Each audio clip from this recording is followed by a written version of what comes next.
안녕하세요. 반갑습니다. 쌤조학 조울입니다. 건강한 방역 금빵TV와 조울의 통합의학센터의 방송을 쌤조의학 채널로 통합해 방송하고 있습니다. 앞으로 많은 관심을 가져주시기 바랍니다. 쌤조학은 여러분이 건강에 관하여 꼭 알고 싶은 것이나 궁금한 것을 하나하나 풀어드릴 겁니다. 혹시 3개월이면 당신의 인생을 바꿀 수도 있습니다. 오늘의 주제는 청국장과 유당불내증과 소금치고 기름 바른 김입니다. 첫째, 라또균과 청국장 바실러스균의 차이를 말씀드리겠습니다. 일본 가면 무조건 사오는 라또를 이제 좀 알았으면 좋겠습니다. 콩으로 라또를 만든다는 건 알고 계시죠? 우리나라의 청국장과 같습니다. 어머니께서 방에 청국장을 빚는 걸 많이 보셨죠? 키키한 냄새와 아래목의 따뜻한 곳에 콩을 띄우고 이불을 덮어두고 발효가 잘 되게 만들어 며칠간 둡니다.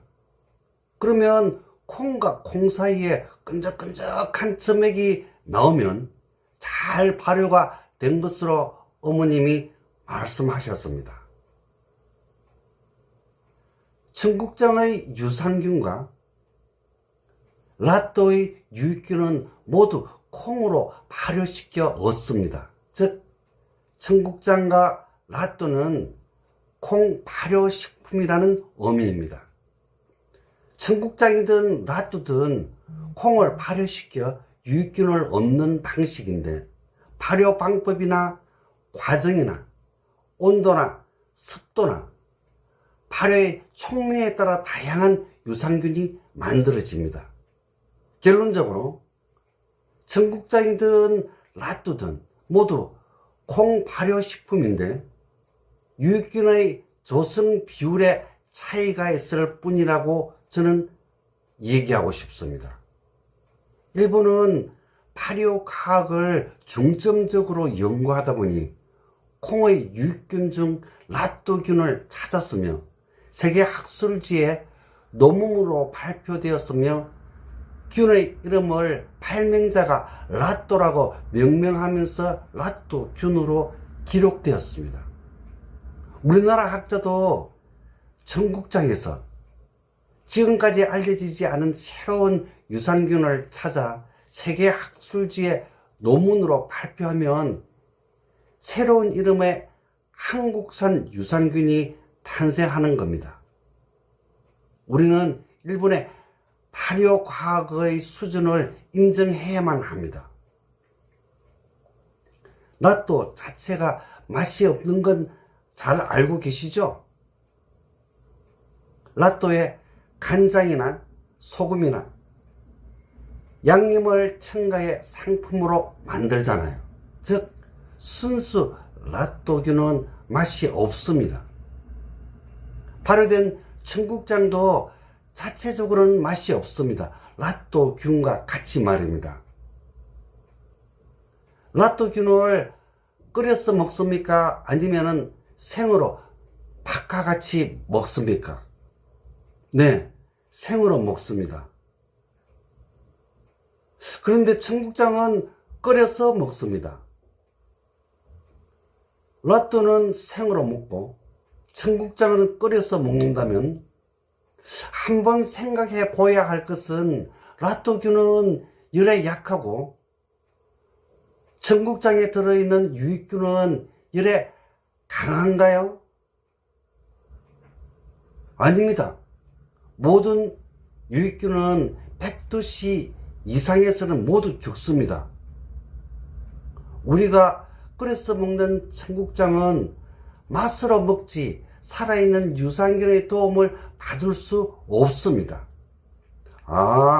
이유는 이 좋은 유산균이 열애 후에 죽을 테니까요. 그래서 라또는 생으로 먹는 식품으로 판매하고 있는 것입니다. 우리도 청국장을 좋은 상품으로 개발할 수 있는 방법 중에 하나가 라또와 같이 생으로 먹을 수 있는 식품을 다양하게 개발하는 것입니다.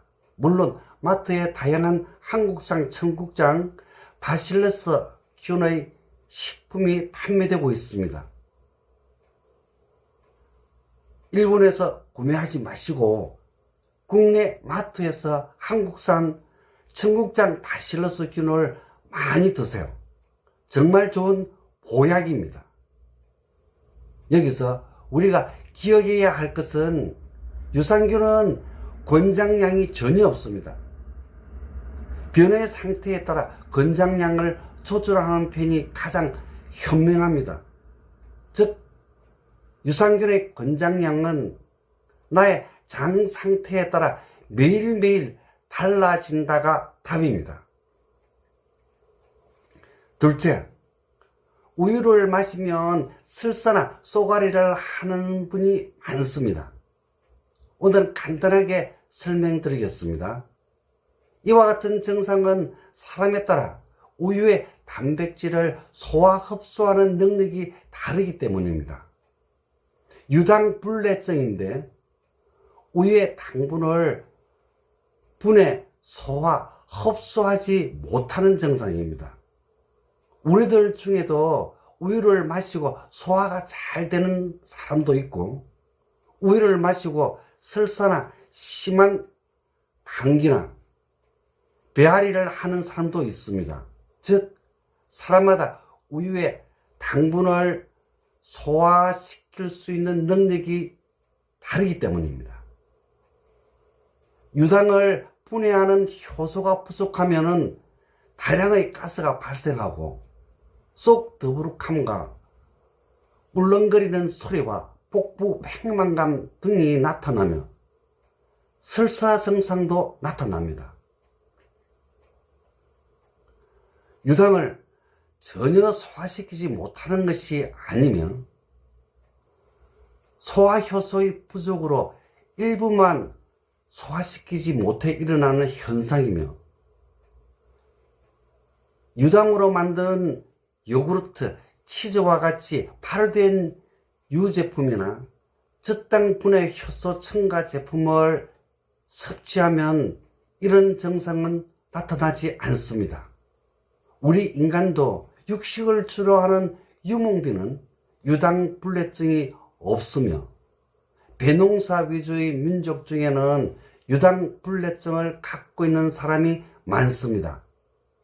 이런 경우는 유제품을 멀리하는 것이 현명합니다.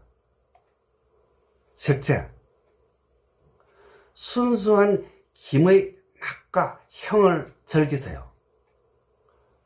소금치고 기름 바른 김의 진실을 말씀드리겠습니다. 소금치고 기름 바른 김은 정제염치고 돼지고기 기름 바른 김으로 인식하시면 됩니다. 바르는 김이 돼지기름이 아니라는 걸 잘 알고 있습니다. 주로 들기름을 사용합니다.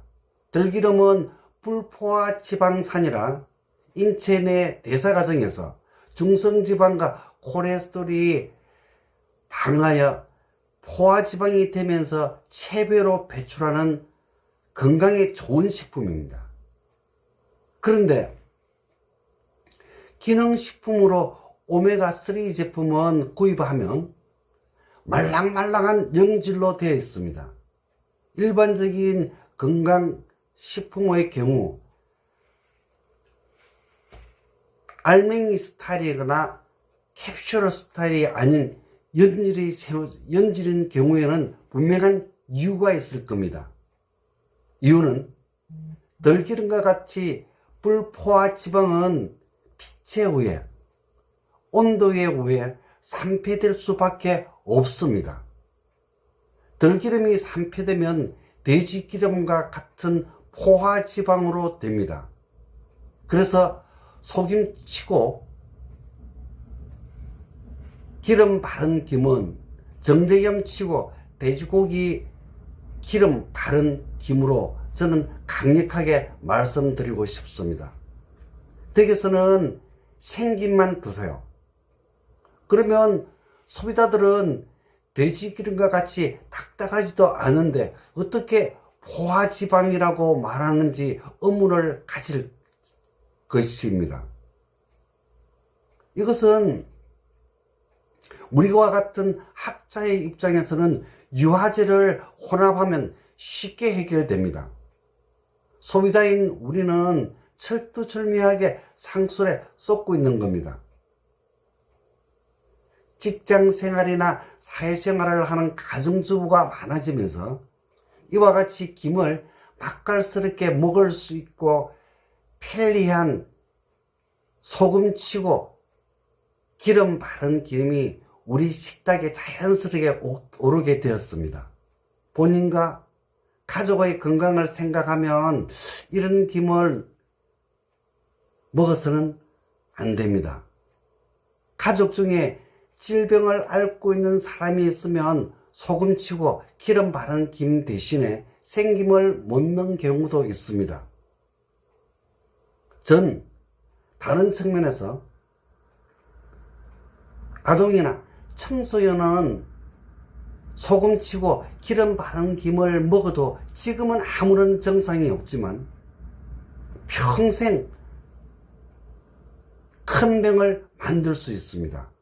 보약인 김을 먹고 싶으면 바다의 풍미를 느끼면서 김 자체의 향도 즐기면서 생김을 먹는 게 최고입니다.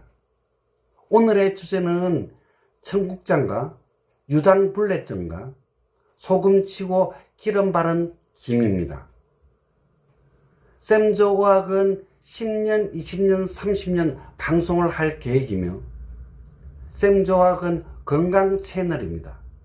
제가 갖고 있는 생명공학과 영양면역학의 선지식을 나누고 싶으며 함께 건강한 100세를 만들어가고자 합니다. 내 몸에 활성산소는 얼마나 있지? 저에게 오시면 당신 몸에 지금 활성산소를 정확하게 수치로 측정해 드릴 수 있습니다. 강의에 궁금한 게 있으면 언제든 댓글을 주세요. 성의껏 답변해 드리겠습니다. 방역은 나부터, 내 집부터, 내 직장부터, 내 핸드폰 살균 소독은 매일 5회 이상, 내 핸드폰 살균 소독은 매일 5회 이상. 네이버 쇼핑을 방문해 샘조의학에서 건강 비방을 찾아보세요. 구독, 좋아요, 알림 부탁합니다.